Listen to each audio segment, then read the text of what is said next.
Wednesday night, and we are here to talk hockey. Actually, I do have a few things to say about hockey, but you know what we're going to get into. It's going to be some baseball, but it is going to be a lot about the New York Jets and just the microcosm of what Monday night has been like rooting for this franchise. It is Wednesday night. It is 10 p.m. It is time for Wednesday Night Live.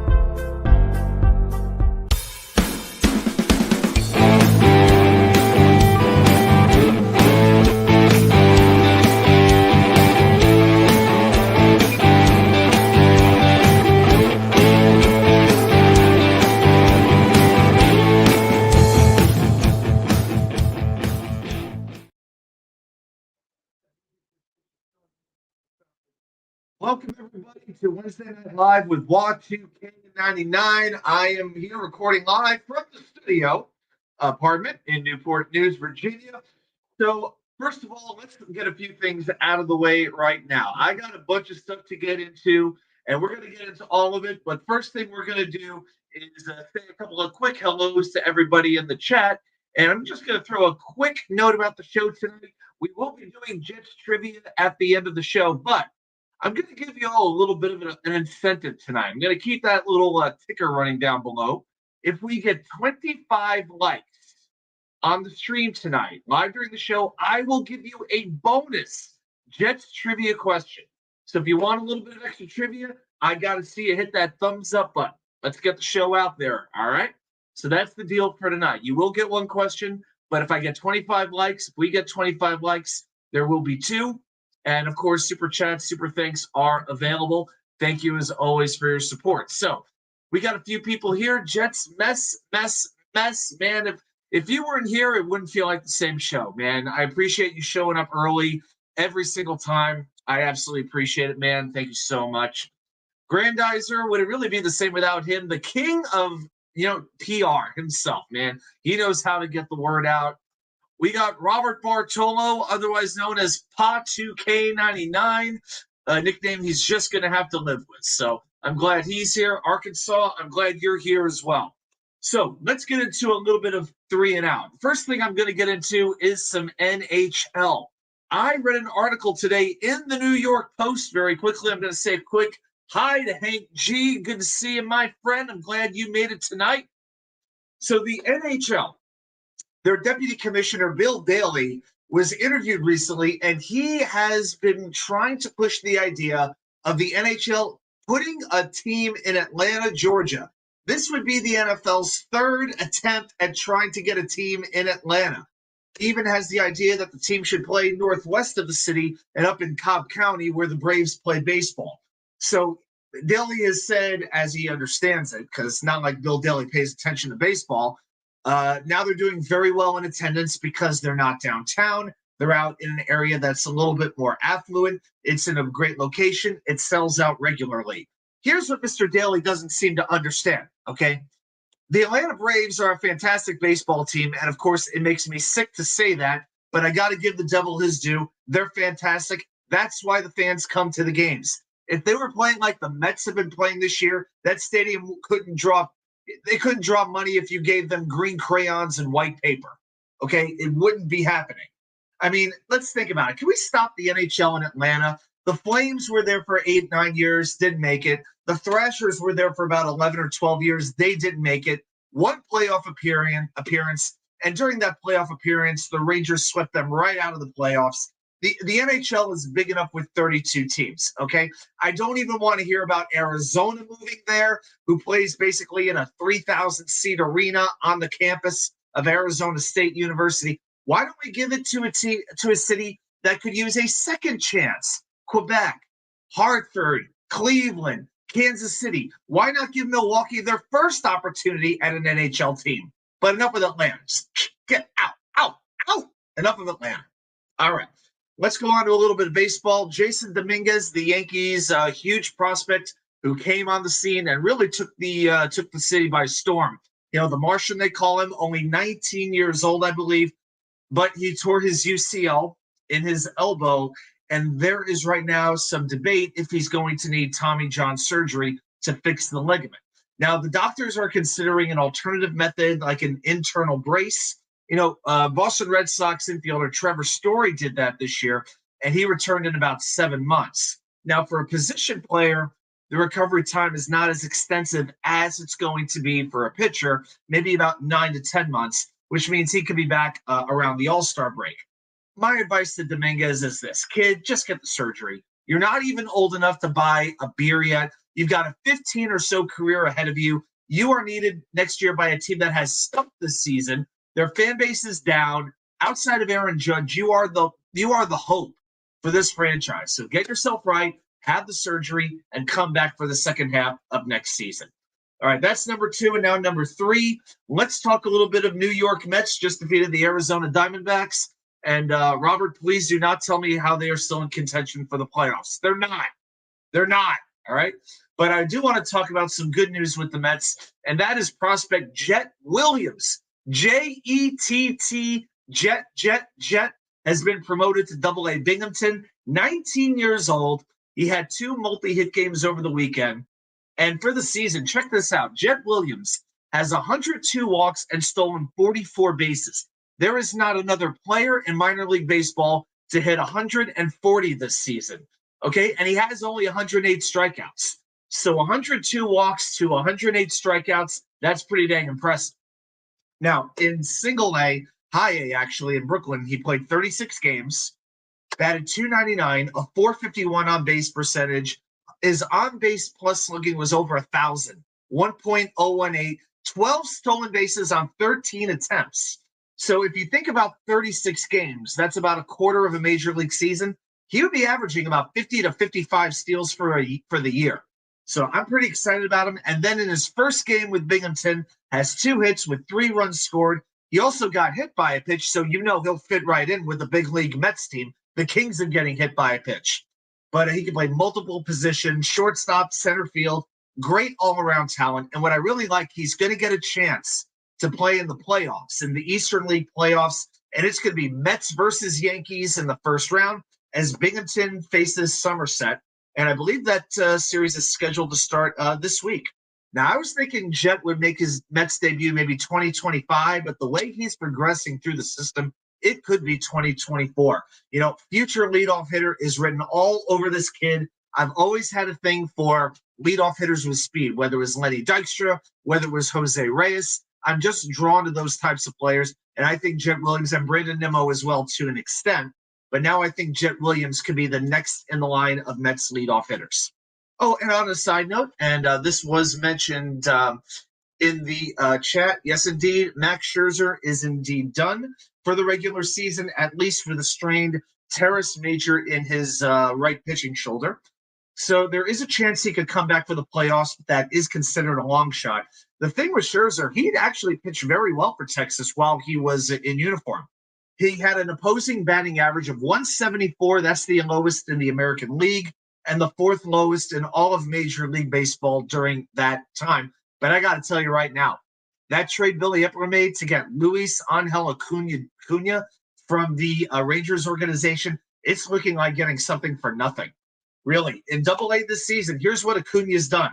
117 games played. He's batting .300, a .787 on-base plus slugging, 92 runs scored, 9 home runs, 63 RBIs, and 55 stolen bases.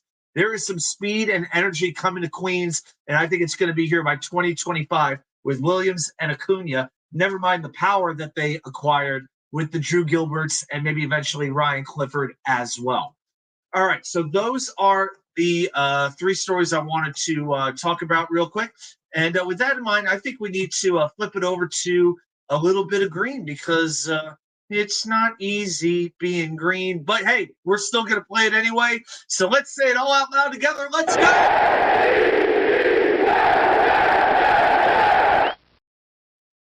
I really don't know the last time I went through such an incredible level of emotion, from highs to lows to highs to lows again, all in a span of about 5 hours. Just absolutely unbelievable. The game's been broken down to death. I've already done my video. The three key plays you may not remember that affected the outcome of the game. You could check that out in the archives if you would like to watch. But what I'm going to do, I want to give you a couple of stats about the game, the Jets' overtime victory over Buffalo, that does stand out to me. Let's see what's going on. Yep.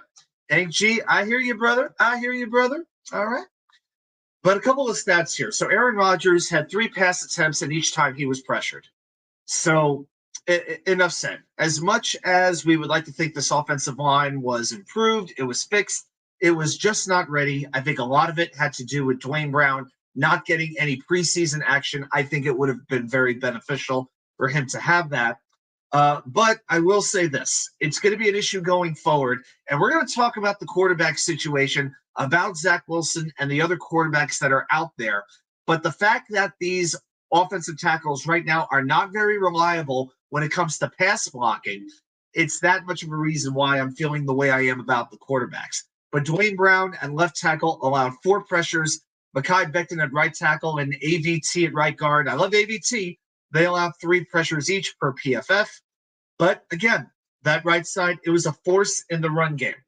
Guys, how many times did I say it? I have said it over and over and over again. The bread and butter of this offense is not going to be throwing the ball. It's going to be running the ball, especially running the ball to the right. Behind McGovern, hopefully eventually Joe Tippmann, but behind Elijah Vera-Tucker, Mekhi Becton, and throwing a tight end like Jeremy Ruckert, he's just balling with that run blocking. That man can block. He can run block number 89. He absolutely can. I don't know what he's going to be in the receiving game, but he is going to be one of the best blocking tight ends in all of football. Throw in Nick Bawden at fullback, and that is what you base your offense around, that much more so now. But if you look at the snap count, Dalvin Cook was on the field for 27 snaps, Breece Hall for 18, Michael Carter was exclusively the third down running back. He was on the field for just 12 snaps. Now, what I did like is that I was talking about the Jets going to the 12 formation, do a lot out of the 12, which means 1 running back and 2 tight ends. Well, the Jets were not only doing the 12 formation, they were doing the 13 formation. They would have Jeremy Ruckert, Ty Conklin, and CJ Uzomah on the field at the same time with just 1 wide receiver. They ran out of the 13 formation 10 times, and on those 10 attempts, they amassed 115 rushing yards. That, of course, includes Breece Hall's 83-yard run. And by the way, in the 2022 season, if you're wondering if they did it back then, not quite. No. They ran 13 personnel only a couple times and got 36 yards total. So they blew right by it. So Uzomah, Conklin, and Ruckert. I don't know how much time they're going to get, I don't know how many opportunities they're going to get receiving the ball, catching passes, but their blocking is going to be paramount to this offense. Now, I was very surprised. I never really noticed McCole Hardman on the field. It turns out he got only 1 snap during the game. It was on special teams. Robert Saleh explained that once Aaron Rodgers went down, the whole game plan shifted, and the wide receiver just did not become as prominent as a part of the offense. So, and it made sense because when Zach came into the game cold, dead cold as a freezer, you had to go ground and pound. I got to tell you, I really wish Corey Davis hadn't left the team, because no matter what you want to say, whether you were a defender of Corey Davis or whether you were against Corey Davis, the one thing you can never deny about him, he could run block. And that is going to mean so much for this offense going forward. Let's say a quick hello to GVH, another one of our favorite regulars here. Good to see you, man. How long realistically do you think it will take for the O-line to gel with Zach? Can't stand his running backwards or holding on to the ball too long. I seriously think that when Zach takes a snap, he's really counting 5 Mississippis until he's actually allowed to throw the ball. It's the only thing I could think of. He has that sort of happy feet that Sam Darnold had, when he got brutalized in his first couple of games and he never got over the happy feet. I'm worried that you're seeing the exact same thing now with Zach, where he just doesn't trust this line right now. And I don't know if I can blame him. I mean, Aaron Rodgers, I mean, he doesn't have the mobility. He didn't even have it before the torn Achilles, but to get away from, an onslaught of a pass rush. And think about Dallas this week. Oh my God. Can you imagine if Rodgers was trying to escape from Dallas? Oh my goodness. So yeah, Zach absolutely would throw the ball to Corey Davis. Yeah, I think that's going to be a target that you don't know what you don't know what you had until it's gone. Yeah, I think it's really going to hurt. Now we'll see what he could do with Lazard, but Lazard and Cobb, all of a sudden they got to build chemistry with Zach all over again. I don't feel too bad about the offensive line. I'm glad Becton's on the right side for pass blocking purposes. I don't trust him to pass block right now, so I want him on the right side. But Dwayne Brown's who I'm putting this on. I need a lot better from Dwayne Brown. And you know what? If that means on Sunday you put a tight end at all times next to him on the left side, that means you do it. But you have to give just a couple of. I hope the coaching staff is really working with Zach Wilson on a 3-step drop. 1, 2, 3, boom. Get the freaking ball out of your hand, kid. Get it out of your hand. I mean, oh my gosh. It seems like Zach Wilson has like the slowest windup. Like there's no flick where you just, and the ball just goes flying. It is just a gradual warm up. Do you remember when Hideo Nomo came over to the United States and was pitching for the LA Dodgers? And he had that like 1,001, and he would like twist the leg around, or kind of like El Duque. He'd lift the knee up to his head. He'd practically give himself like a go to sleep right in the noggin right there, and eventually throw the. That's how I feel when I'm watching Zach Wilson play quarterback. I see the ability to run. I see some arm talent, but again, I see a kid whose head is so far up his rear end that I don't know if he's ever going to be a successful quarterback. And when I say successful, I'm not asking for the guy to be Patrick Mahomes. I'm not asking for him to be Peyton Manning. Nothing like that. All I'm asking for, and I was going to get to this later, but shoot, let's get to it right now. I'm only asking for efficiency. Keep the defense honest. Remember, I feel one of the biggest reasons the Jets went downhill last season, that game they lost to New England. New England started stacking the box, putting 8 or even 9 defenders in the box to stop the run game. Now, of course, it hurt. The Jets did not have Breece Hall. They did not have Elijah Vera Tucker on the offensive line as well. But they dared Zach Wilson to try to beat them, and he could never do that. I don't need Zach to throw for 400 yards a game, but I need him to hit on a shot or two down the field occasionally, just once in a great while. Just do that. Keep the defense honest, keep the secondary back, and open up opportunities for this running game. Because the identity of the Jets is going to be to control the clock with the run game and then play lights out defense, turn the other team over, and beat the hell out of the opposing quarterback. That's what it's all about. And you know what? I still think you can win games doing that. I don't know if you're going to win a Super Bowl doing that. I don't see that happening, but you should still be able to win some games in today's NFL if you execute well and you have the talent who is capable of executing. But a couple of notes on the defense. Yeah, let's get into the defense. Yes, Hideo Nomo, absolutely. Yeah, we get obscure here. Thank you very much. Yep, again, 25 likes. You'll get a second Jets bonus trivia question tonight. So I will be checking on that from time to time on how we're doing. A couple of notes on the defense. A few defensive stats for you. Quentin Jefferson, man, how good of a signing does this guy look like? 34 snaps played out of 69. Will McDonald, by the way, only had 13, but Jefferson had a huge sack in that game. He really looks like the right-hand man of Quentin Williams for the most part, and it looks like he is going to be a very, very good piece on that defense. Let's see. So far, we got 10 likes, by the way, so we're working our way there. Okay. But the Williams brothers, how good were they? We know how great Quentin is already, but wasn't it great to watch Quincy Williams play linebacker? He got a big contract over the offseason, and sometimes you get a little bit worried when these guys get paid. Will their play level off a little bit? He took another step up. It was unbelievable. He was making great angles to make tackles. Like he wasn't like whiffing on tackles where it was all or nothing. Quincy played incredibly smart. Also, late in the first half, this was a big play. Buffalo's got the ball deep in Jets territory, and Josh Allen throws for the end zone. This was, I think, the second to last play of the half. And Quincy Williams is there on running back James Cook, who's very, very fast, and he knocks the ball away in the end zone. Quincy Williams made an absolutely big time play that has gone unnoticed, and I want to make sure he gets the credit he deserves. And you also got to give a lot of credit to the coaching staff. This team could have fallen apart. Robert Saleh, this coaching staff, they kept this team in it.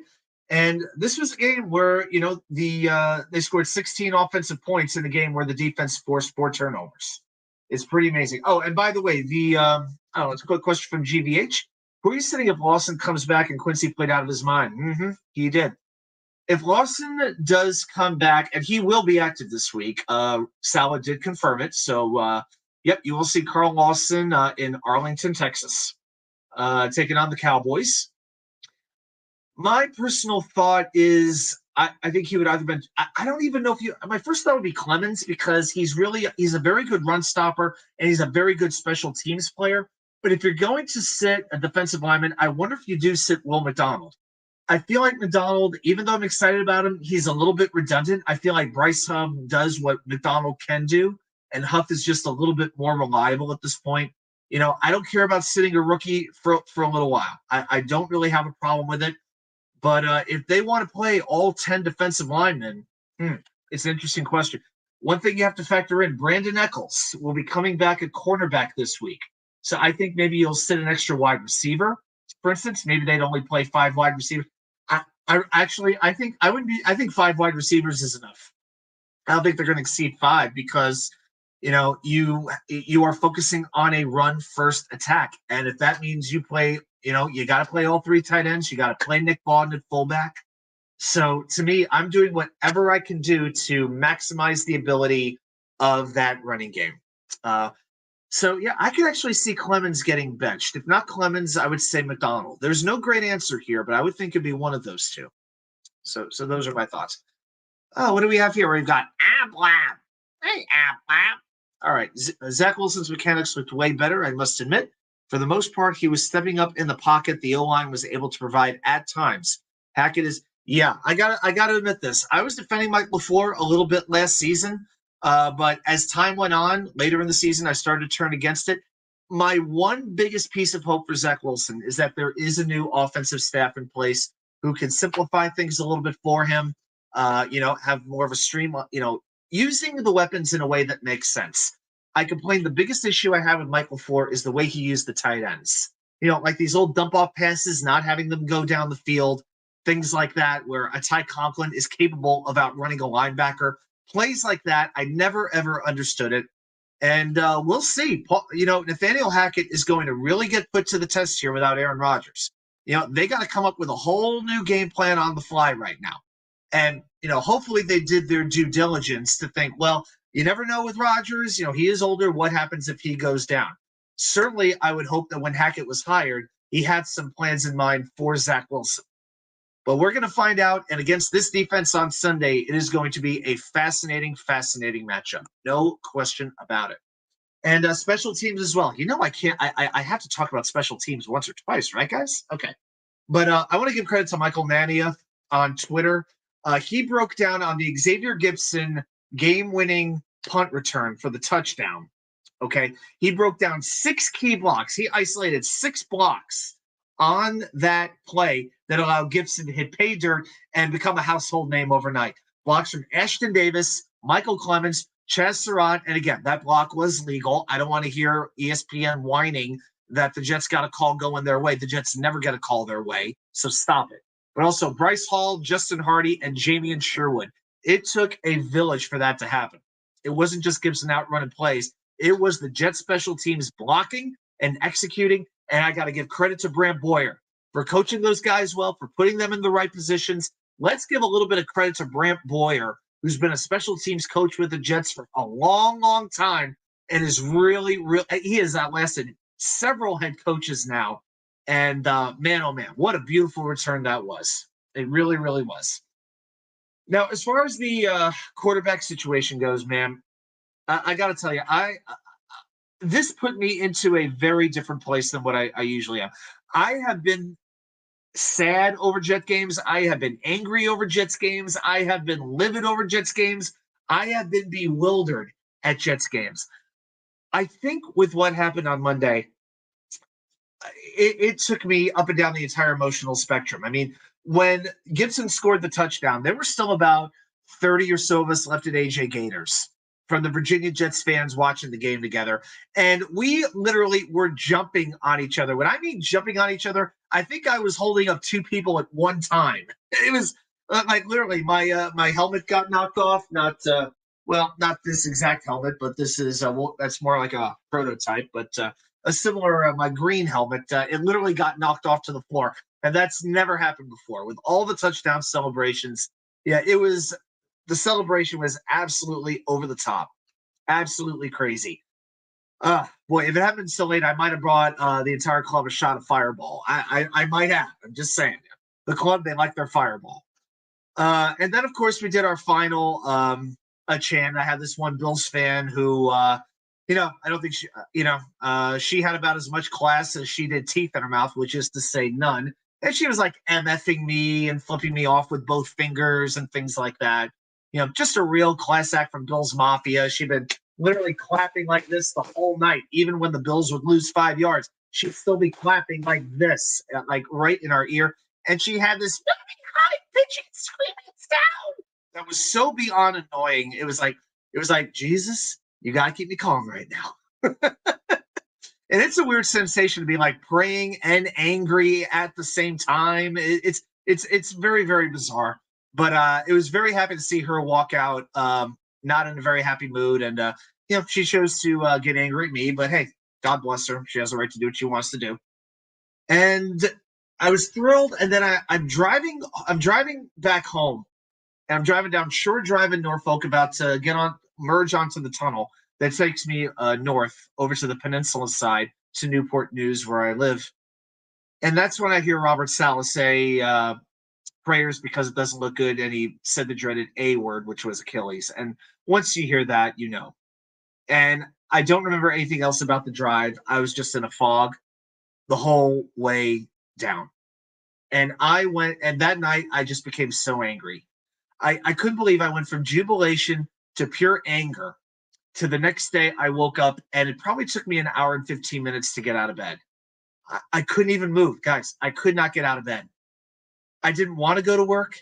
I did go to work, and I even got into a little bit of a scuffle with my coworker, who's great. We get along very, very well, but we got into a disagreement, and everything's cool with us now. We're great. We get along well, no problem. But in that moment, it was just one more thing, and I just felt like I was in a bad place mentally. I had to leave. For the first time in my life, I left work because a team had gotten to me so much that I felt I couldn't function as well as I wanted to. So they were cool. They gave me half a day off. God bless them. And I left. I went home, went for a run, did some reading, played some music, even went to Longhorn and got a steak. And I don't go out for steak much, but I was trying like anything I could to feel better at that moment. And the steak was fine, but it was really the $6 margarita special that they had going on. That was actually what made me feel a whole lot better. I'm being honest about it. Quick follow-up with some of the comments. GBH, because of Clemens' special teams prowess, yep.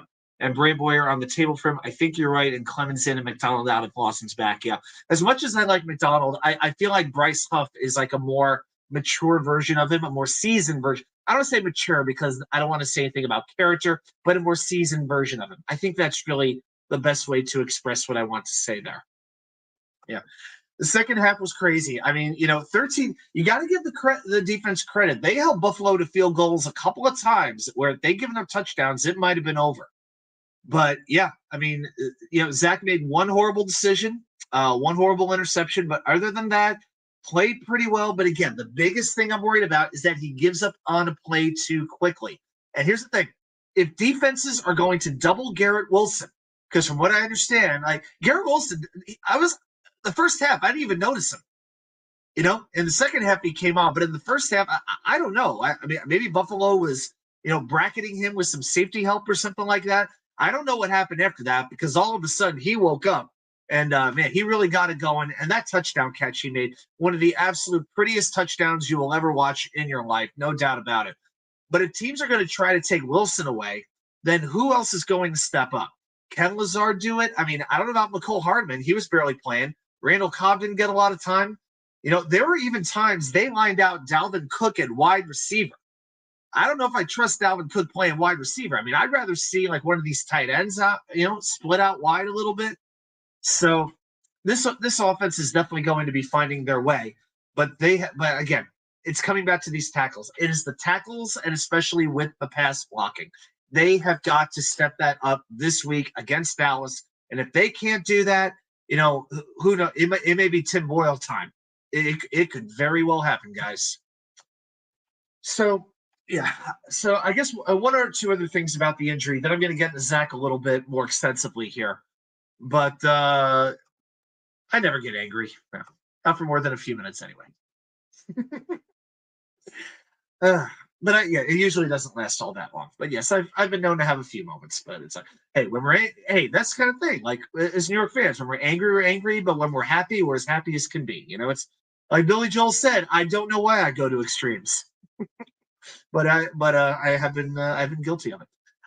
One argument I've heard I'm not going to buy is the whole argument about the grass versus the turf on the stadium. I don't think this is an injury that had much to do with that, because usually with these season-ending injuries, it's been ACLs, it's been knees, it has not been Achilles.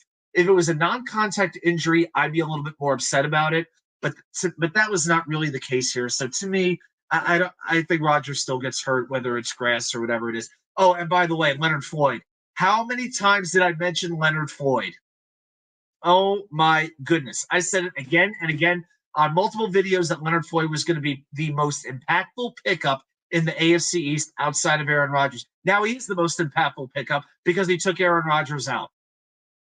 And yeah, so that's pretty much how I feel about that. I warned everybody about Leonard Floyd, and that was one time I was right. You know what, Billy?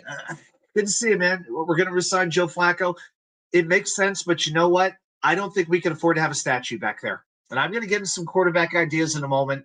Flacco would be the quickest transition, but we do need a little bit of an upside. I just didn't like what I saw from him at the end of the season. I don't know.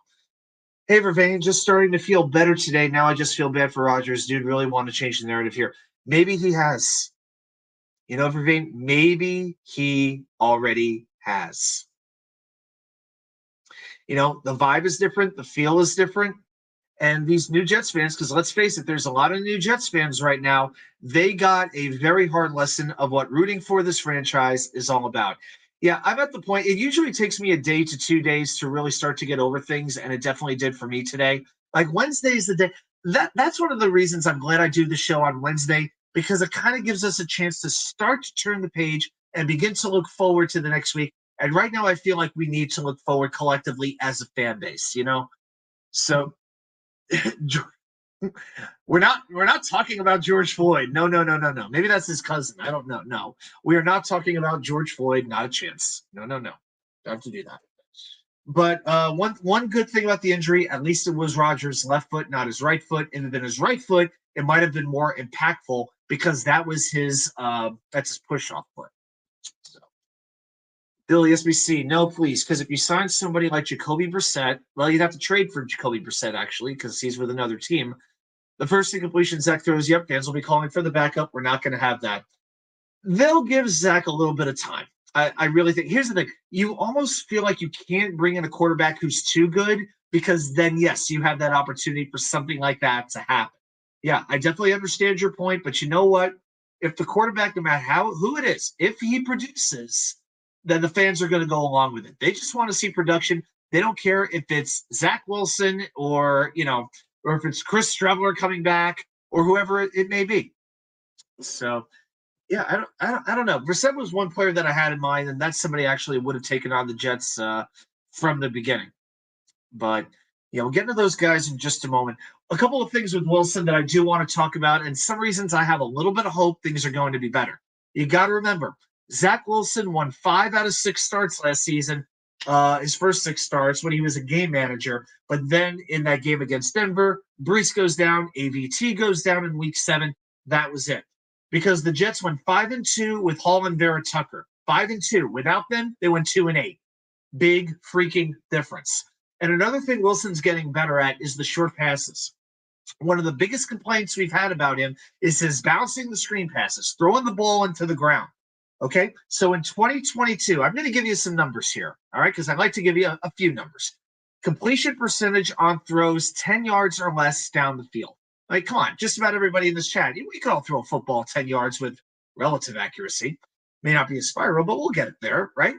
So 10 yards or less downfield. 2022, he completed 54.5% of those passes, dead last in the NFL, 47th out of 47 quarterbacks. In the 2023 preseason, he was 18th out of 47. He completed 66% of those passes. Big improvement. And then week 1, out of 32 qualified quarterbacks, he came in 8th. He completed 84.6% of his passes 10 yards or less. So, you know what? You're going to look for improvement wherever you can. But I'm just saying, what we saw from Zach Wilson at the end of last year is not necessarily what we're going to see going forward with this team. It's a new staff. There's new players on this team. And I pray it's a new Zach Wilson. Plus, factor this in. You've got legitimate home run threats on this team. Breece Hall, Dalvin Cook as well. Last year, it was Michael Carter, it was Bam Knight, it was Ty Johnson. God bless them all, but they weren't taking the ball to the house. They were more, workman-like running backs. They're like a Bilal Powell, like a Richie Anderson.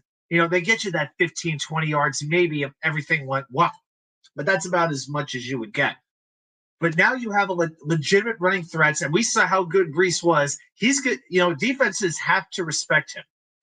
Now, what I'm scared of, now here's the thing. Here's what I'm scared about. Will these defenses load up the box with those 8 or 9 defenders and dare Garrett Wilson to beat them? And dare Zach Wilson to throw the ball to any receiver who's available. So that is pretty much my biggest concern. And that is why Zach now and then is going to have to hit a big pass to force that secondary back and not allow them to crowd the box. All right, let's take a look at a couple of other comments here. And I'm going to get to some names in a few minutes here. Yeah, but I'm sort of building my way up to that. Billy SBC says the Jets will go back to the balanced offense they used last season when they were 7-3, 50-50 pass run, good strategy that takes the pressure off Wilson. You know what, Billy? How about some designed RPOs? How about some run pass options that Zach can take? I would like to see a little bit more of that. That wasn't something we really ever saw with LaFleur, but I still think the most efficient way for this offense to operate is running the ball, especially on the right side. Whether it's with Hall, whether it's Cook, whether it's with Carter, whether it's with Abanaconda, if they ever do activate him. But yeah, Zach just has to, he has to trust himself. He has to trust himself. And if that means a lot of quick slants, a lot of crossing patterns to create just a little bit of space, because what we don't want is like these long patterns down the field where Zach's just waiting for somebody to get open. Then he runs this way and then runs this way. And then he does the hokey pokey and he turns himself around. And then he throws, to the Gatorade guy, on the sideline. That's what we cannot have happening. We cannot have that. So again, this has to be a run-first offense now, period. I've always liked Nick Foles, especially as a person. But yeah, a lot of these quarterbacks are kind of going backwards a little bit. Yeah, I don't know if he has what he used to, but it's not impossible. Oh, Ablab want to make sure I don't miss this. So those stats help your Zach Wilson disposition. Well, hey, we're here to make people feel a little bit better, and by doing that for you, maybe it's helping me feel better too. The problem with Foles is quarterback controversy from the start. He'll be breathing down Zach's neck. Billy, here's the thing: if you want a quarterback who's not going to be breathing down Zach's neck, then what you're saying is you want a bad quarterback. And if that's the case, then don't bring anybody in at all. Because if they're not going to be better than Tim Boyle, why are we wasting our money? Why are we wasting the idea of trading a draft pick for a quarterback? The only way you're going to bring a quarterback in is if he's going to be an upgrade. And if that means that, there could be a little bit of a controversy, hey, if Zach plays well enough, there won't be a controversy. Zach does his job. It don't freaking matter. So let's look at it that way. Zach has the world right here in the palm of his hand, ladies and gentlemen. It's up to him. So, Hank saying hi to Ablab and Billy saying hi to Ablab. You got to love it. All we need is the Benny Hill song when we watch Zach running, or like the Chinese, the Chinese fire drill, like that one. But yeah, you know what I want Zach Wilson to be. I'm going to give you all an analogy right now as we quickly say hello to the great John Nolte. Good to see you, man. Good to see you, my friend. All right. But here's who I want Zach Wilson to be. Trent Dilfer from the 2000 Ravens. That is all I want. Be Trent Dilfer. That is like the goal right now. Okay? Because you know what? The defense is that freaking good. The running game is that capable. The special teams are that good. You have everything there that you could realistically want in today's NFL. Now, here's the thing with Dilfer in 2000 on that historic Ravens team that went on to win a Super Bowl. Okay, I think I'm just going to quickly plug let's plug the computer in right now. So I'm going to give you Dilfer's stats. So Trent Dilfer played in just 11 games. Okay, here were his stats. He completed 134 of 226 passes. It's not a whole lot of passes per game. Okay, completed 59% of his passes. That's not much at all. For 1,502 yards, he threw 12 touchdowns and he still threw 11 interceptions. If Zach can't at least do that, it's over. Zach has to at least have more touchdowns than interceptions. I don't think that's asking too much, but here's the thing. Will the Jets offensive staff let him throw a ball down the field? Do they trust him to actually do that? Because I don't think they do. I mean, and I don't care. Did y'all watch Robert Saleh today at the press conference? Did you hear what the way he was hyping up Zach Wilson? I mean, if this coaching career doesn't work out, Saleh's going to be a great used car salesman. Oh my gosh, he could trade you a Pinto from like 1982 or whatever and convince you you're driving a brand new BMW right off the lot. Unbelievable. His confidence, he's come a long way from where he was last year. I'm sorry, I got to put more bass in my voice. He's come a long way since from where he was for last year. But he's a great young man, and we believe in the young man and all of this. I appreciate that. But you know what? But he can say all he wants. What matters is what the coaching staff draws up for him to do during the games. And if you need any evidence of that, I'm going to take you to a series in the Buffalo game that epitomizes how the coaching staff thinks of Zach Wilson. So this is after the Jets score the touchdown to tie the game at 13 apiece. Buffalo has the ball. And on the first play is the fumble. The Jets recover the fumble. There are 5 minutes to go in the game. The Jets have the ball on the Buffalo 27-yard line. And we've got the great Dom C., the king of prospect scouting himself. Good to see you, my friend. We're still waiting for that first video on his channel. I can't wait for it to come out one of these days. That's right. I dropped a pinto. I actually had some pinto beans earlier today for lunch. Rice and pintos with some roasted salsa verde. And it was quite good. Yeah, the roasted salsa. Actually, I'll give you a little food tip. Once in a while, we like the food tips, right? Target actually has a very good roasted salsa verde, believe it or not. Just a touch of spice, but great flavor, not too watery. Good flavor from that roasted verde salsa verde at Target. So, bet you didn't know you'd hear that, right? But here's the thing that happened in the Buffalo game. The Jets have the ball. Tie game. All the momentum in the world. The crowd is going berserk. The Bills are shaking. Everything is lined up for the Jets to score a touchdown. Okay? And what did the Jets do? Let's run down this series, why don't we? 1st and 10, Breece Hall, run for 6 yards. 2nd and 4, they give the ball to Breece, a run for 3. Now it's a 3rd and 1. They give the ball to Dalvin Cook, no gain. 4th and 1, Zach takes the ball himself, runs for 2 yards. Now you've got a 1st down, fresh set of downs. First play, run for Dalvin Cook, loss of 3 yards. 2nd and 13. What do they do? Going to do any trickery? Maybe like a screen pass, a little quick slant? No. Dalvin Cook, run for 1 yard. That leaves a 3rd and 12, and Michael Carter runs for 6 yards. That is 7 plays and not one single solitary pass. Never mind a pass towards the end zone. They didn't even try a pass with Zach Wilson.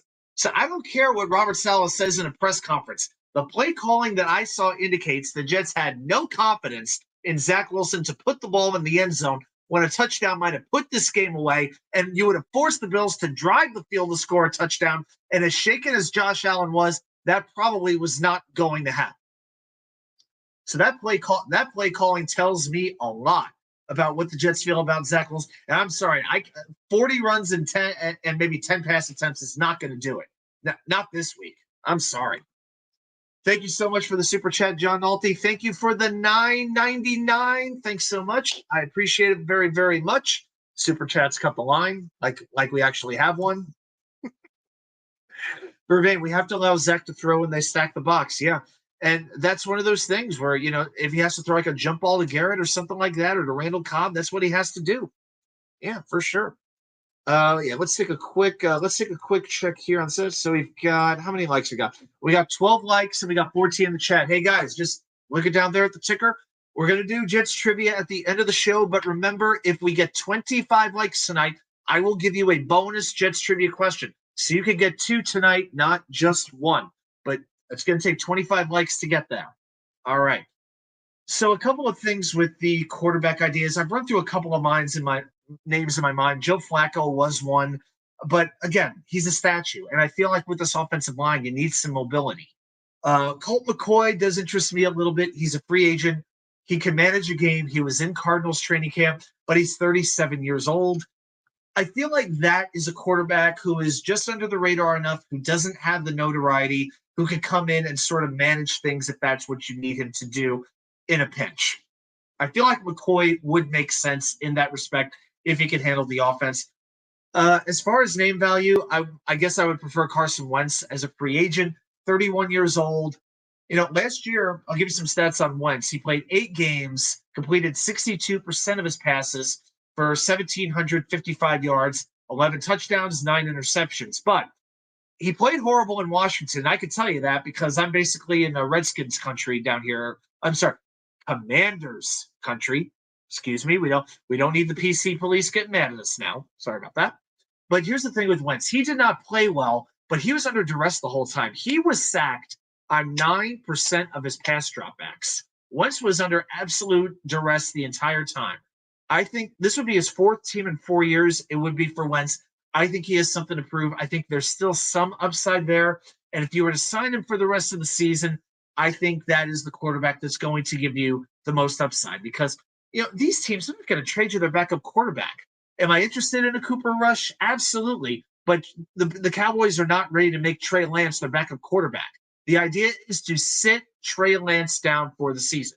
The idea is to redshirt him. In other words, the idea here, actually, I'll give you the analogy. Trey Lance is supposed to get what Zach Wilson is supposed to get. Watch, shut your mouth, open your ears, and learn, kid. That is what Zach Wilson was supposed to do, and that is what Trey Lance is doing. And by trading Cooper Rush, that's not going to happen. Jameis Winston, he's just so turnover prone. I can't deal with the turnovers. I need an efficient quarterback who may not have the greatest arm talent, but is comfortable and knows what to do with the football and will make smart decisions.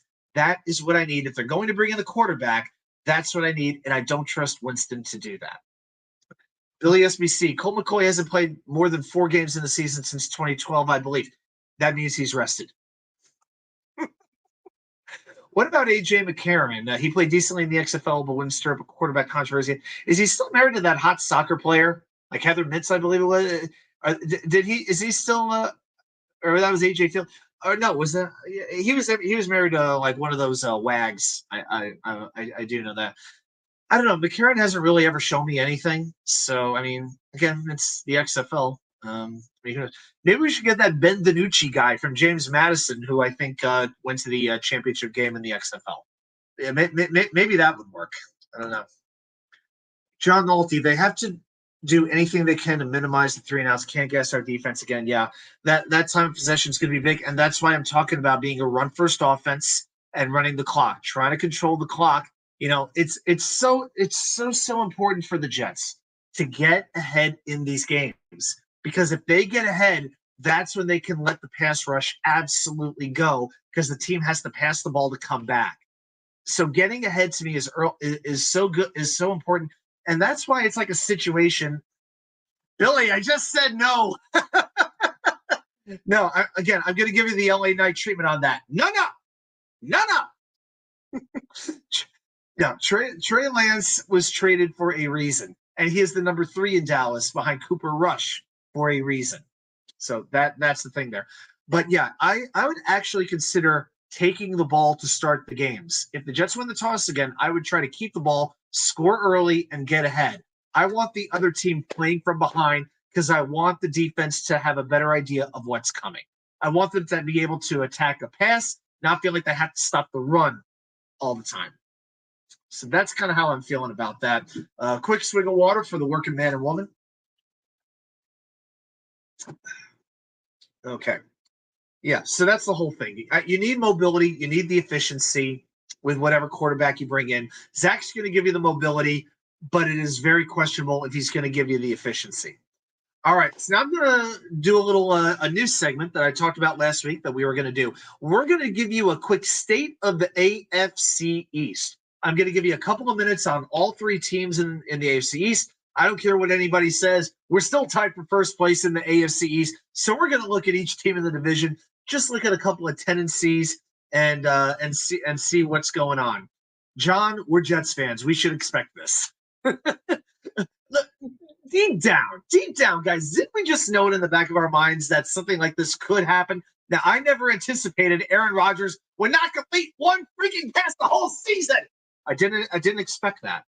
But yeah, right back to Zach, like literally in the first quarter, that was a little much. I figured we'd at least get through game 2. I figured he'd get to Dallas at least. Maybe Micah Parsons would do something. But yeah, it is it's pretty amazing and it is pretty horrifying. Let's just hope we don't have to deal with injuries, say, in the offensive line, because I don't know how much more we could take. I don't know how much our minds could take, our hearts can take. Guys, I don't know. I mean, shoot, I'll give you this example. The last time a Jet quarterback played the entire season, one Jet quarterback played the whole season, 2015 with Ryan Fitzpatrick. That was so long ago. Obama was still in office. That was so long ago. Gas was averaging $2.09 per gallon around the country.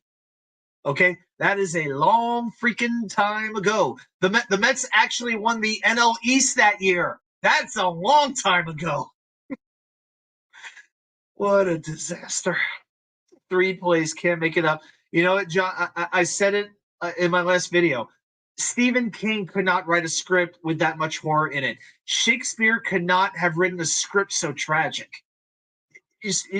Hollywood would have ripped the script up and thrown it back in your face, saying, "Take this back. It's too unrealistic. Get rid of the shit." That is what would have happened. Unbelievable. All right, I'm going to talk a little bit about the other teams in the AFCs. Just a quick kind of scouting report. The Bills are going to host the Raiders on Sunday. By the way, that's going to be my survival pick in the survival pool. The Bills did not have their second receiving threat, which is something that they sorely needed. Gabe Davis is so boomer bust. He had 2 catches for 32 yards against the Jets, and the tight ends really didn't do what I thought they might do, or what a lot of people thought they could do. So between Dalton Kincaid and Dawson Knox, they caught 7 out of 8 passes, but for only 51 yards. They didn't really make a huge impact, but now the whole country is asking the same question that Jets fans were asking for the last little while. Can Buffalo trust Josh Allen? Because we know as Jets fans what that defense does to Josh Allen. Okay, now is this a Jets thing? Or is he going to continue this, turnover-prone play, these crazy throws? I mean, Josh Allen, talented as he is, he looks like Brett Favre or Joe Namath on their worst days sometimes. That is what we see with some of these interceptions, these crazy throws. But again, I will tell you, man. Oh, let's take a quick look here at GVH. Got to get into our rooting guide. Miami or Patriots this week? Root for a tie. Yeah, root for the Raiders against the Bills. I think I got to root for New England. I know it makes me sick. I feel like I'm going to have to go take a shower after the show now, say that I rooted for New England. But hey, Miami's 1-0. They look like a far, far, far more talented team. And again, the Jets host New England next week. Jets need to take care of business and kick New England right in the teeth. That's simple. So I'm going to hope New England wins that game, especially since the game is in New England. Yeah. So, and it's I am very happy that game is on national TV for sure. But I will be glued into that. By the way, Tua has never lost to New England in his career. He's 4-0. So yeah, I will be supporting the Patriots. And by the way, 2 weeks from tomorrow, guys, I will be in Boston. I will be in New England. It'll be my first time in Boston in 19 years. And again, the way that these next 2 weeks go will affect my packing habits. I don't know. Maybe I could fit this in my trunk. I'll just wear this. There we go.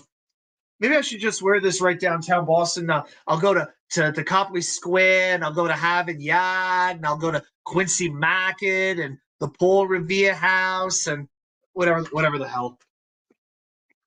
Oh, Fenway Park. All those places. I'm sure. Hey, at least I'll have a hard hat on, right? In case anybody throws something at my head, which I'm sure would be likely. Very hospitable people they are. Jets mess. Junk in your trunk. John Healthy, Boston. Yeah. I'm not a big lobster guy though. I was never into the lobster. It's like, oh, you go to a restaurant, you're gonna spend $40 on the lobster. Let me go to Home Depot and get you a toolbox. That's pretty much what happens with the lobster. It's like, if I'm gonna spend that much money, like give me a steak and some shrimp. That's good for me. I just want to have to cut and eat. I don't want to have to. I don't need to be cracking no claws. With the lobster. No, don't need to do that.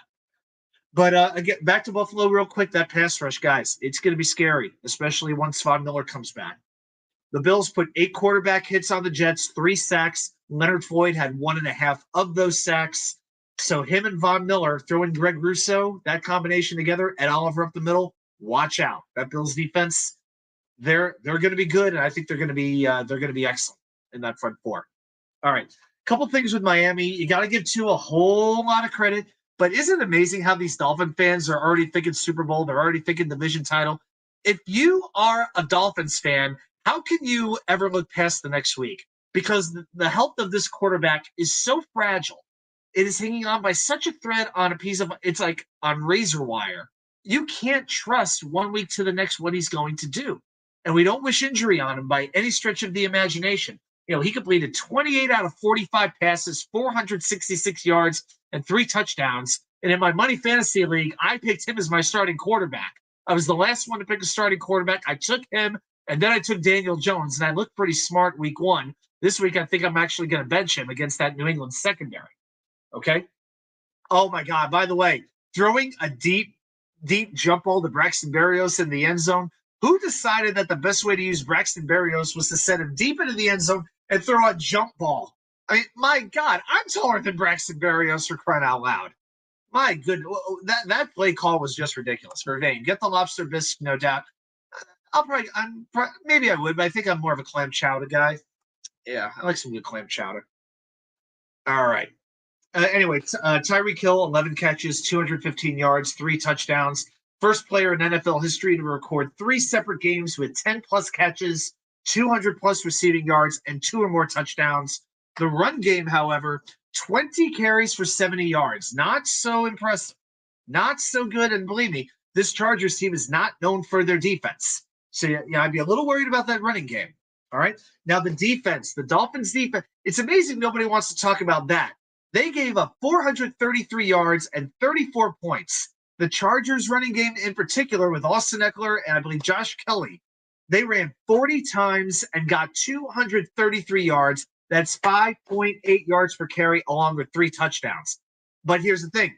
They sacked Justin Herbert 3 times, and on the last drive, they used all these blitzes, and Herbert committed an intentional grounding penalty, was sacked, and out of those 3 sacks, 2 of them happened on the last drive. So as bad as the Miami defense played, they did come through when it mattered. But again, when it comes to running the ball and stopping the run, the Dolphins have issues. The Dolphins are not a complete team yet, okay? They're not a complete team. Don't let any of these ridiculous Dolphins fans try to fool you. They're not. And I still say, by the way, the best defensive player the Dolphins have is Javon Holland, their safety, 10 solo tackles. What I would give to have that kid on the Jets. My God. Yeah, Berrios on a deep ball. Do you think that think about the different offensive coordinators the Patriots had over the years? Charlie Weiss, Bill O'Brien. Do you think when they had Danny Woodhead that Brady was throwing a 50-yard alley-oop pass to Danny Woodhead in the end zone? Hey, Randy Moss, now take a step back. I'm going to throw this one to Wood. All right, let me take a little bit of air out of these balls. Yeah, I'm sure that's what happened in their huddle, right? Yeah. Convert Whitehead to wide receiver number 2. God bless him, man. I'm so happy for that guy. because he got a lot of pushback from a lot of Jets fans, especially from me as well, because of his tackling. But man, he did a great job. He did a great job, and I hope he can do it again. I always think that you pretty much usually think the fans around you are the worst, especially when their team is good. I mean, dealing with Chicago fans, it felt like they were the worst when I was there. Dealing with some of the DC fans, they can be brutal. I dealt with a couple of jackass National fans a couple weeks ago at Nationals Park. A lot of times it's just the fans where you are. And maybe that's why I don't have a whole lot of hate for, even though I'm a Mets fan, I don't have a lot of hate for the Yankee fans because I'm not around Yankee fans, just as a for instance. But yeah, it's one thing, I guess, to talk trash when you root for a great team. Like, yeah, the Patriot fans, they could talk all the trash they want, but they can be arrogant. Yankee fans, they can be arrogant for the past if they want to talk about the past. God bless them, they could do that. But the most ridiculous thing is when you talk trash and your team is mediocre, and that is what Dolphins fans do that I've noticed.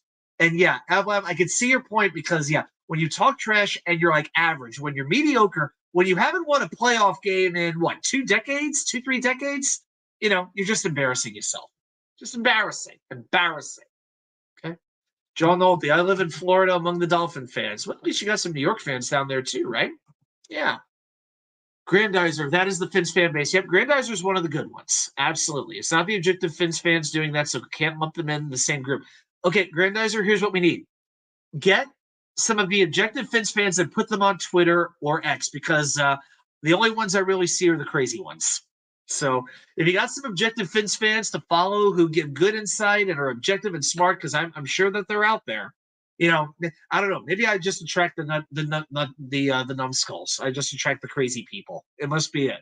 Hey, maybe crazy attracts crazy. I don't know. Maybe that's the way that works, right? Yeah. There's a lot of insufferable fan bases out there, no doubt about it. All right, let's do a little bit on the New England Patriots as well. So, of course, they're going to be hosting the Dolphins on Sunday Night Football. By the way, please bring back Faith Hill to do the song "Get Rid of Carrie Underwood." Enough. I've had enough of her. Mac Jones, I got to give him credit. I pretty much watched the entire Patriots-Eagles game. Mac was very, very impressive in that second quarter. Good accuracy, a good game plan where a lot of these receivers were running crossing routes. It worked well. Kendrick Bourne, what an impressive performance. 2 touchdowns. He may become their number 1 wide receiver. And it took a 4th and 11 pass to Kayshawn Boot or Butte, however you pronounce his name. He caught a sideline pass inside the 10-yard line where the Patriots looked like they had a chance to drive to win the game. But the replay clearly showed that only 1 foot was in bounds. And that turned the ball over back to Philadelphia. And we as AFC East fans just breathed a huge sigh of relief. Grandizer, I'm including you on that. Yeah, it was. I was very, very relieved that Philadelphia won that game. But the thing with the offensive line, the Patriots were a little bit limited. Cole Strange was out. Mike Onwenu was out as well. So they started 2 rookies, and Antonio Mafi and City So, I believe is his name. They played guard, and that was felt early on because that Philadelphia pass rush really pressured Jones early on. It made a big difference, but man, that New England defense, wow. I'll tell you something about the Patriots defense, guys. They returned every player on that defense, every starter except for Devin McCourty. No other team has retained that many players on defense. The Jets retained, I think, like 9 guys. They kept a lot of guys, but they did change what? They changed safety over, and you could say their 3rd linebacker because they lost Quan as well. But Christian Gonzalez, their rookie, looked very good. 5 solo tackles, had a sack. Big pass defense on a diving pass defense on a 3rd down pass as well. And the Eagles offense, you know what? They only scored 1 touchdown on Sunday, and that came after they recovered Ezekiel Elliott's fumble on the New England 26. And last year, by comparison, Philadelphia scored 1 or few offensive touchdowns with Jalen Hurts as the starter 1 time last season, and it was Week 18 against the Giants. So this Patriots defense, it is for real. And I'll tell you, that MetLife Stadium game 2 weeks from now, a week and a half from now, I should say, it's going to be fierce, and I expect it to be very, very low scoring. It might be one of those things where, turnovers are going to make all the difference. And that's where Zach is going to have to take his biggest step up. I could deal with the loss to Dallas. I could deal with an NFC loss on the road to a team that looked absolutely amazing against the Giants on Sunday. But yeah, is there a single Jets fan that would not accept a Dallas loss if it meant beating New England the next week? I mean, come on. We have to keep this all in perspective. We have to exercise the demons. Sorry about my voice crack there, but we have to overcome that Patriots demon if we're ever going to go anywhere.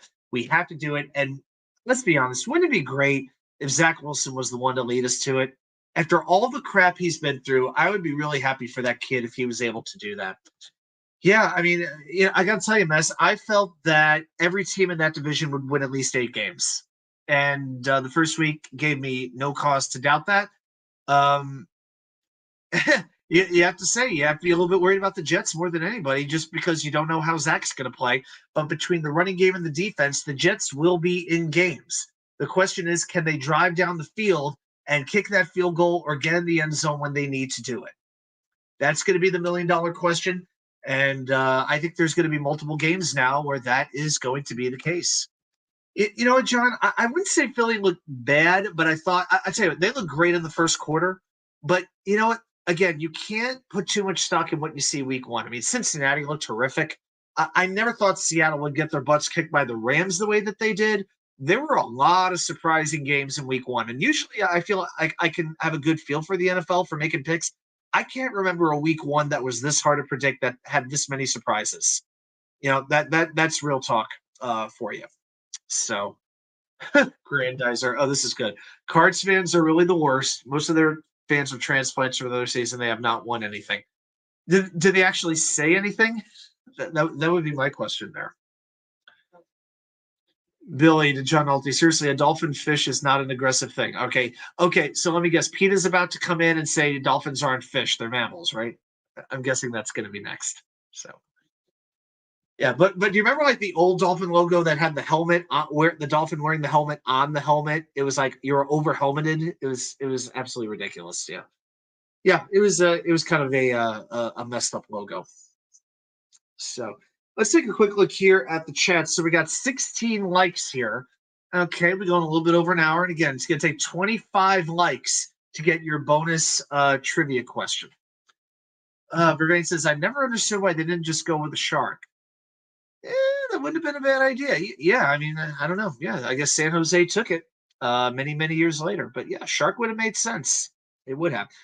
All right, guys. Well, I'll tell you what. We're gonna do some trivia in just a moment here. I'm gonna load the clock up. I gotta do. I gotta figure out a way to put like a clock. If I can get like an overlay on here and maybe put like an actual clock up. I'm gonna see if I can do that. Maybe for next week. I'm not sure how I would do it, but I'm gonna try. Grandizer, what would the Cardinals fans actually be bragging about? I'm trying to think. What would they be bragging about? Larry Fitzgerald's Sprint commercials? What do they have to talk about? The fact we can slide our trays in and out of the stadium, the turf fields. I mean, we go like, wee. I don't know what the Cardinals fan. I'm trying. If I'm a Cardinals fan, what would I be talking trash about? I literally cannot think of one single thing. I don't know. All right, guys. Well, like we said, it's a little bit after 11. It is Wednesday night, and that means it's time for some.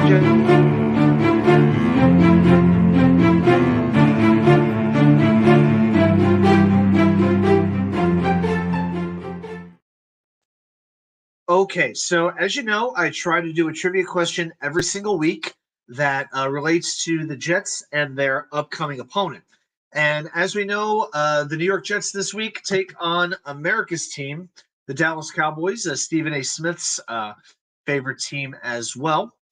And so we're going to do a little Jets Cowboys trivia question tonight. And your question goes like this. The last time the New York Jets played the Dallas Cowboys was 2019. That game is well remembered for the 92-yard pass play from Sam Darnold to Robbie Anderson. But Dallas did come back in that game, and with 41 seconds left, they scored a touchdown. They missed the 2-point conversion and had an onside kick attempt to get the ball back. Your question is, who recovered the onside kick for the Jets in that game? All right. So 2019, who recovered the onside kick for the Jets that clinched that game against Dallas? I'm only asking for one answer tonight. And again, we got 5 minutes to get the answer. And let's see what we get. Is the answer Greg Jeffries? Greg Jeffries, one of my first actual favorite players in Major League Baseball. So, not quite. It is not Lee Cravat either, because I know someone's going to ask that. Check it out. We're getting a little bit of geography tonight. Yeah, Phoenix is spread out, no apartments like New York City. Yeah, Arizona would be a pretty cool place to live. Lavernius Coles. No, it's not Lavernius Coles. Grandize. Let's see. Who is it? Hank G said Chris Herndon. Nope, it is not Chris Herndon. Okay. Let's see. I will say it was a player who played offense primarily. I'll give you that much. So an offensive-minded player.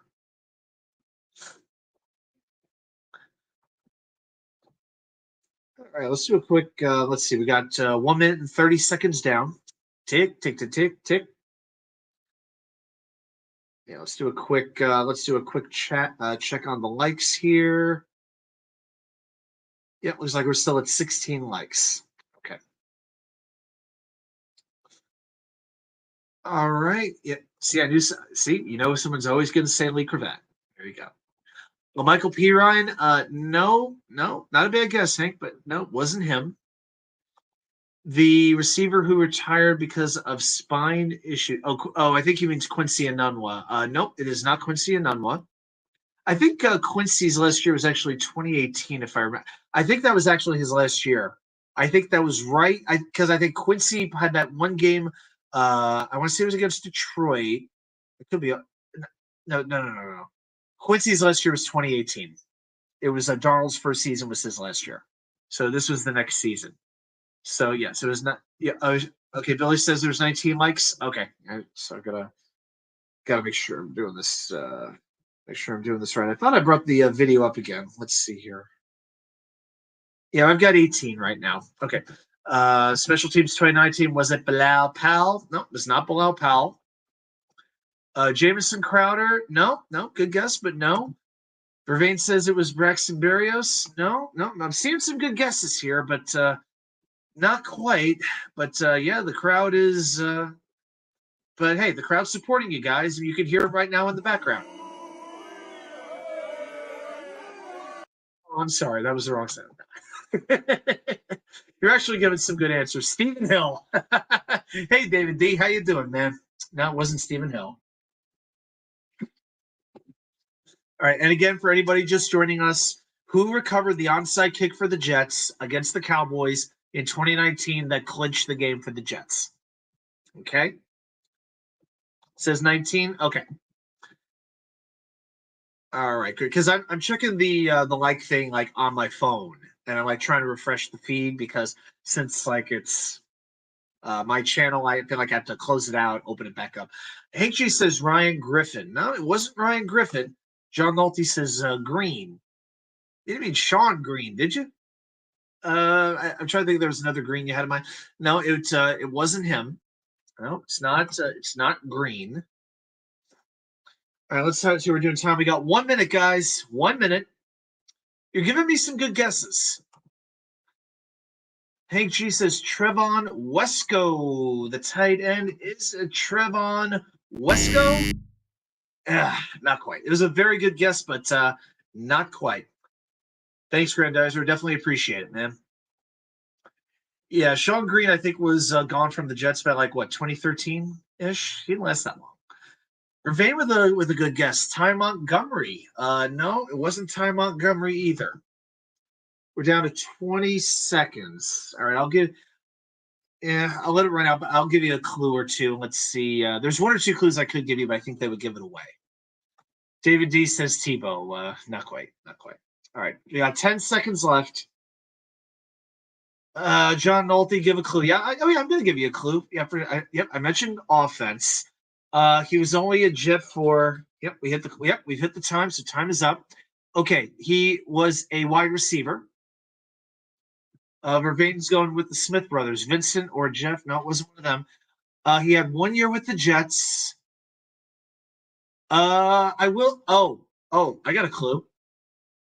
Here's your clue right there. There's your clue right there. T-Bone. So, David, you are, let's say this, you're in the right church, but the wrong pew. Wide receiver. So let's see if that gives anybody a clue. But wide receiver, and I referenced Tim Tebow.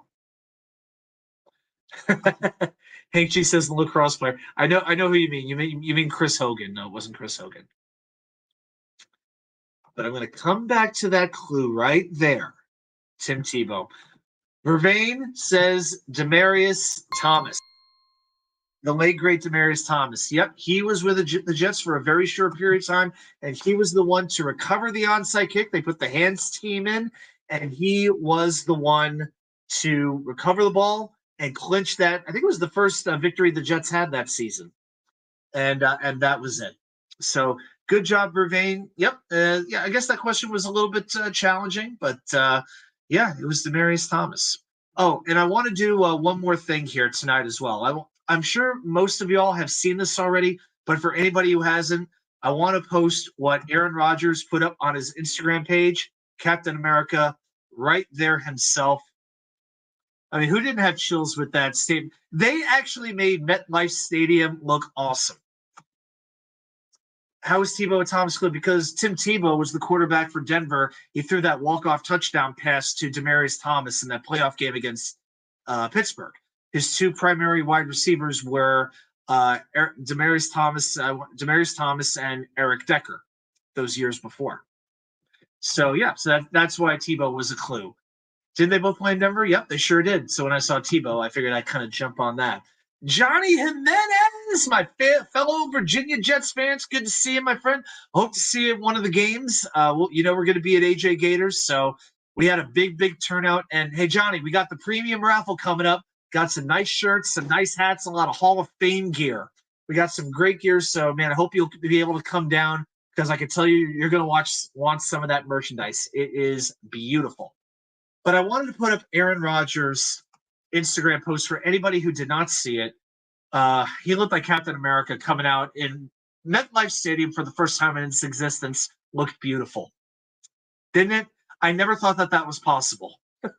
But coming out, holding the American flag in that amazing uniform, I don't know. I don't think I'd been that proud to be a Jets fan since we were going to the AFC Championship games, man. I don't think I really had been. And then we know what happened. But Rodgers did break his silence today, and he said, "Thank you to every person that has reached out, called, texted, DM, connected through a friend, and so on. It has meant a ton to me, and I'll try to get back to all of you soon." Aaron, I'm waiting on my you getting back to me. I mean, I'm here, babe. I'm here, man. No, but really, I'm completely heartbroken and moving through all of the emotions, but deeply touched and humbled by the support and love. Please keep me in your thoughts and prayers as I begin the healing process today. The night is darkest before the dawn, and I shall rise yet again. Proud of my guys. Want to know? Take flight. That's what the airplane thing means to me. This guy ain't retiring, man. You know, the Achilles is probably the toughest injury in sports to come back from. There's no way around that. It is pretty much true. But if anybody could do it, it's probably him because he's got the work ethic, he's got the desire, and who knows? You know, the Jets will be able to. I'm trying to find the silver lining. The Jets will indeed keep their first round pick, and who knows where it's going to fall. And if that leads to this, the scouting staff being able to get a great pick that will make next year's team that much better. If we have to go through a little bit of extra hurt this year to have a little bit more, heaven next year, then that's something we're going to have to take. But I love that he said I begin the healing process today. Now we don't know when he's going to have the surgery, but he has made it very, very clear that he is going to be back, or he is going to do his damnedest to be back as soon as he can be. So I want to make sure everybody had a chance to see that. Hank G says, Guten Kuss from Green Bay tried to reach out, but apparently Rodgers had no signal again. Hey, maybe Goonkoos was reaching out to donate an Achilles. Who knows? Man alive. So just to give you all an idea of what's coming up. So tomorrow is Thursday. I'll be dropping my confidence picks for sure. Probably tomorrow night. I'm definitely picking Philadelphia to beat Minnesota. Going to let you know that right now. Minnesota will be without their center Garrett Bradbury, and when you've got this Philly passing offense going against last year's worst pass defense in Minnesota, I think AJ Brown, Devontae Smith can have big games. Big games. No doubt about that. And then Friday, we'll do our Jets game preview. Saturday, I'll have my bold predictions, my 5 bold predictions for Jets Cowboys. God willing, I'll do better at those than I did on the last week, but Rodgers' injury changed it all up.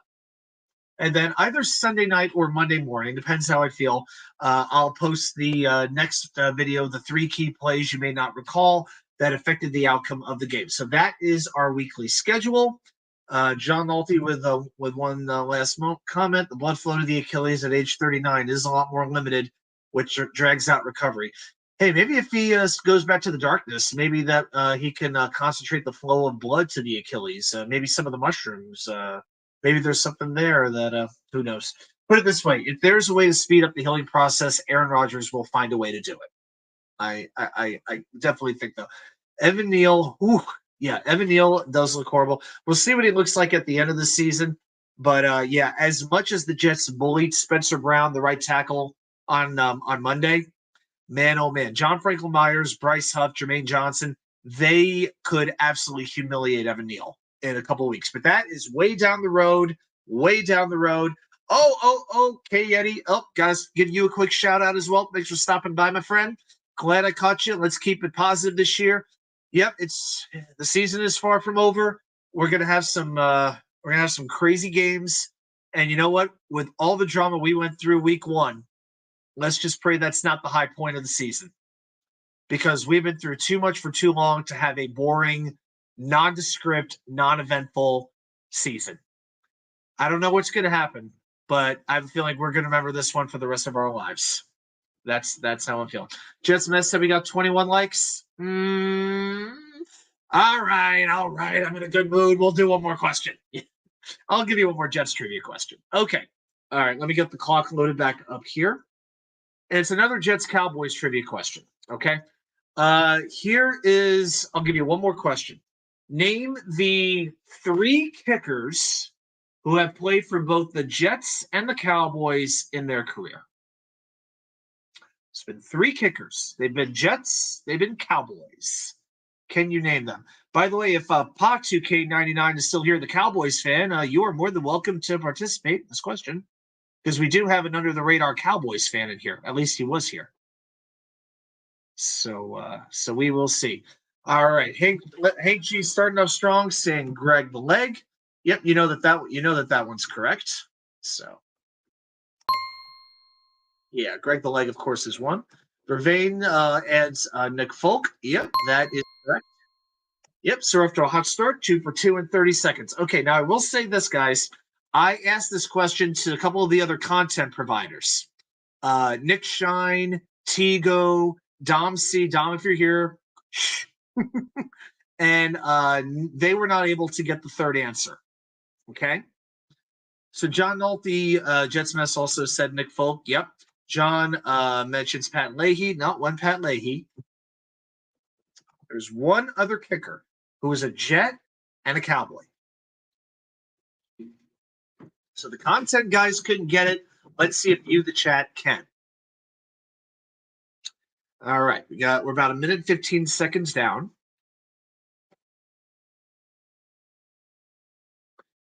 Let's see. I'll give you this much of a clue. I would not have thought of this kicker as a Cowboy.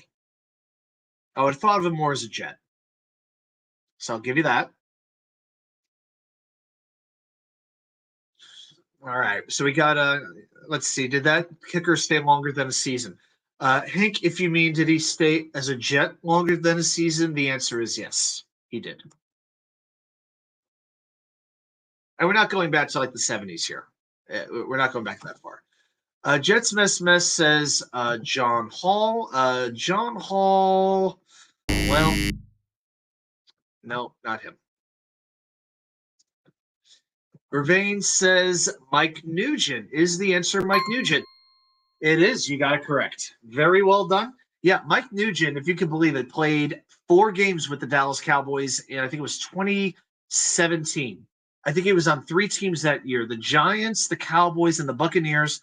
All in total, Mike Nugent played for 9 different teams in his career, but he had a very short stint with the Cowboys that lasted 4 games. He made 7 of 9 field goals, and the team let him go. So yeah, it was Folk, it was Zerline, and it was Nugent. Johnny Jimenez says, "When are we doing the call-ins?" There's like some technology stuff that I gotta figure out here. I'm still trying to figure out membership stuff to figure out what would make sense, and making sure I'm actually collecting the super chat money. Because I think I still got to get to 1,000 before I can actually collect it. I don't know, but yeah, I got to figure out some of the tech and what some of this stuff costs. I think maybe if we get memberships going and I get like that steady income going, if we can get that happening, then because I think it costs money to do the call-ins, but yeah, I got to look into that a little bit. But yeah, for sure, definitely want to find all kinds of ways that I can to make these shows a little bit better, more exciting, more fun, whatever we could do. So yeah, whatever suggestions you have, yeah, I definitely appreciate your feedback. Absolutely. Jets Mess for the $5 donation. Thank you so much for that, Mess. Great show, great participation, chat. I appreciate you guys very, very much. All right. On that note, it's about 11:30. I think we're going to call it a night. So I will be back. Be sure to stay tuned to New York Sports Wicker Media. There's going to be videos coming out every single day for the next several days as well. Okay, Yeti, what was the trivia answer? Was that question 1 or question 2, brother? So yeah, you'll have to go back to about the 1 hour 6 minute mark because we did 2 questions. So I'm not sure which one you were referring to, but we did 2 questions. So yeah, but yeah, but they're there. They're there. So I'm just not sure which question you're referring to. I'm not trying to do anything. All right, boys and girls, I appreciate everybody so much for being here tonight, and I will see you back here with more content from you know where. The Wicker Chair. Good night, everybody.